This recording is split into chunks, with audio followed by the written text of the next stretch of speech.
What's going on? We back. Motor City Sports Talk. We in the building, and it came out today that the Detroit Lions were actually one of the 4 teams that were interested in trading for Rob Gronkowski this year. I remember we did a video about that early in the offseason about 2 months ago, and it was mixed feelings about bringing Rob Gronkowski in because we knew the writing was on the wall for Eric Ebron, or we had just let Eric Ebron go. Can't remember the time span in particular, for sure, but you know, looking at hindsight, man, it's hard to say if we would have took Rob Gronkowski. Obviously, we would have had to give him a new deal. Obviously, the Patriots are a very frugal organization, and what happened last year with Rob Gronkowski is he has some incentive-based, performance goals he could have reached last year, and the Jets, they shut him down, and he didn't get a chance to reach those incentives, and he wasn't happy about that, and then he wanted a new deal. He was talking about he was pump faking like he was going to retire, and hopefully they patched it up, but I don't know. You know, he takes a beating every year.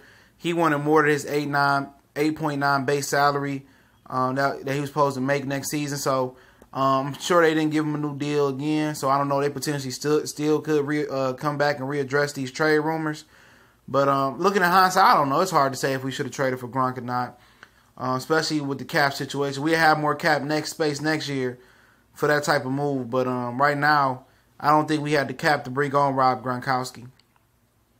We would have had to mix some things up. It might have been a draft pick or two that have been in there. We would probably have to give up too much to get Gronkowski, but it would have been risky looking at hindsight because he's often injured, and what you would have had to give up, and he would have got injured, or one of the chronic back injuries would have resurface again, and then you look back and our whole season was basically on the shoulders of Gronkowski. He get injured, then it goes down the drain. So depending on if Luke Wilson, Mike Roberts, and whoever else playing tight end don't get the job done, then it look like a bad no deal made.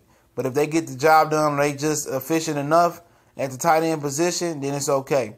You know, we can live with not trading for Gronk, because everybody knows that the Patriots is going to try to get top dollar, top draft pick or whatever for him. They was going to get the creme de la creme for Rob Gronkowski. But the NFL knew, and that's probably why the trade didn't materialize. The other 3 teams were San Francisco, the Tennessee Titans, and the Houston Texans.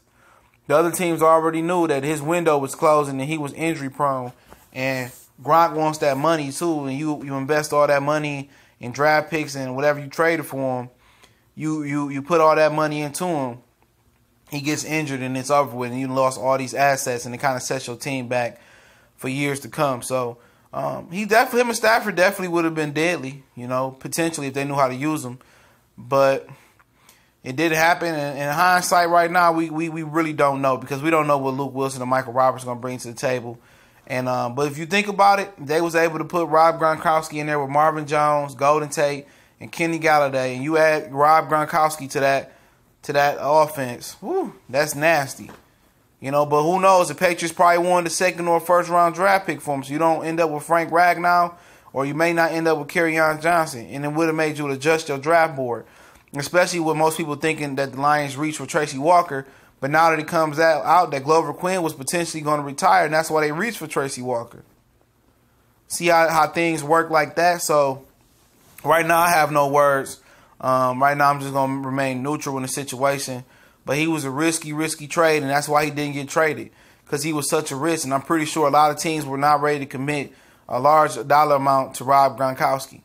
Even though Rob Gronkowski would have looked nice with Houston, and Deshaun Watson, Will Fuller, and one of the best receivers in the league, and DeAndre Hopkins, he would have looked nice for Jimmy Garoppolo. Jimmy Garoppolo probably threw to him in practice a few hundred times. And Detroit, he would have looked nice in. With that receiving core, it would have been deadly. But you might not would end up with some of the assets that you got in the draft. You always want to go younger and do it that's more durable. So, it didn't get done. But like I said, I'm going to link the source in the description to let you guys know what it is, man, and let y'all know, where the source came from. And I appreciate everybody for watching the videos and sharing. And subscribing. Sharing is a very, very big key. But we on Instagram, Twitter, and Facebook. Once again, those links are in the description. But it was a no deal. And the Lions seem to be smart like every other team. Injury-prone guy, wants more money, older guy, arm injuries, back injuries, leg injuries. It seems like it's a smart pass up right now. And the Patriots was willing to get rid of him. It was for a reason, but they are cheap. They're a cheap organization.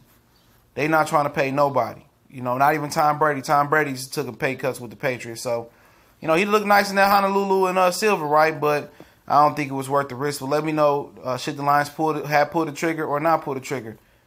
We gone.